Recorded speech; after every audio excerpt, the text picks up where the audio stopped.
Welcome back to the weekly Education Pulse. I'm Sammy. I'm Tony. Each week, we bring to you a global snapshot of the most important developments shaping the international school sector. Yeah, this week we are covering 4 stories that reflect how regulation, demographics, and policy alignment continue to shape international education across the world. A major regulatory change in the UAE, evolving demand dynamics in Hong Kong, continued growth of private education in Monaco, and an important policy milestone for international qualifications in Cambodia. Well, without further ado, let's jump straight in. And our first story this week comes from the UAE, where significant change to school entry rules will come into effect from 2026. Under the new policy, children will be allowed to start school earlier than previously permitted. Changes aimed at bringing the UAE more closely in line with international education systems, particularly the British and IB frameworks, where younger school entry is already common. For many families, this removes a long-standing point of friction between local regulations and international curricula. For parents, this offers greater flexibility and clearer progression, especially for those moving between countries or planning future transitions into international schools abroad. It also reduces the need for workarounds, such as delayed entry or bridging different years.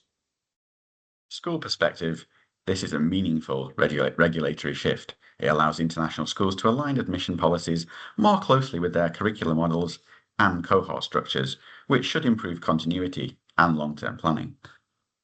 More broadly, it signals a continued willingness from regulators in the Emirates to adapt policy in response to demographic change, parental demand, and the realities of a globally mobile population. Our second story this week focuses on Hong Kong, where international schools are navigating a changing landscape shaped by demographics, regulation, and shifting parental expectations. Yes, there was a recent article released that explores how many international schools in Hong Kong are reassessing who they serve. Historically, the sector was built largely around expatriate demand, but today, a growing proportion of enrolments come from local and returnee families with very different priorities. Yeah, and schools are responding in several ways.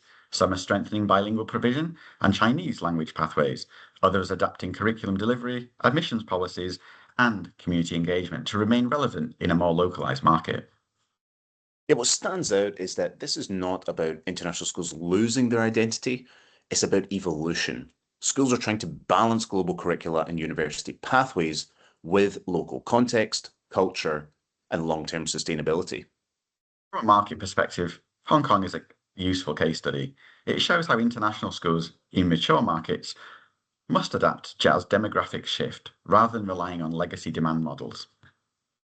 And while the context is specific to Hong Kong, the underlying challenge is one we are seeing across multiple markets globally.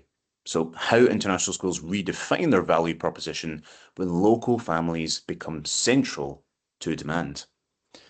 And moving from Hong Kong, we're going to go to Europe, in Monaco, where private education continues to expand, driven by population growth, international mobility, and sustained demand from globally mobile families. According to the report, Monaco has seen steady growth in its private education sector, supported by the Principality's position as a hub for international business, finance, and for high net worth families.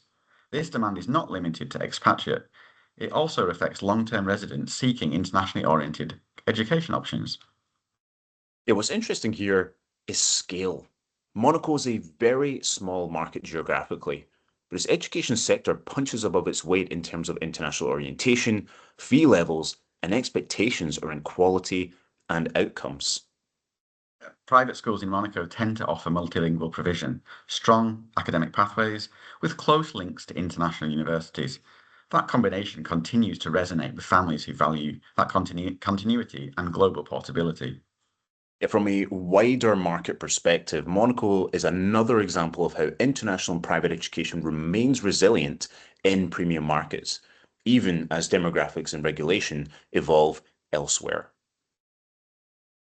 Fourth and final story this week comes from Southeast Asia, where Cambridge International Education has secured its first national equivalency in the region, with Cambodia formally recognising A-level qualifications. This means that Cambridge International A-levels will now be recognised as equivalent to Cambodia's national upper secondary qualification. So for students, this provides clearer progression routes into higher education, both domestically and internationally. From a system perspective, this is a significant policy step. National recognition helps remove uncertainty around qualification portability and signals growing alignment between international curricula and local education frameworks. It also reinforces Cambodia's ambition to position itself as an education destination within Southeast Asia, particularly for families seeking internationally recognized pathways without leaving the region. Broadly, this development reflects a wider trend. Governments are increasingly engaging with international curriculum providers to expand access, raise standards, and improve global comparability within their education systems.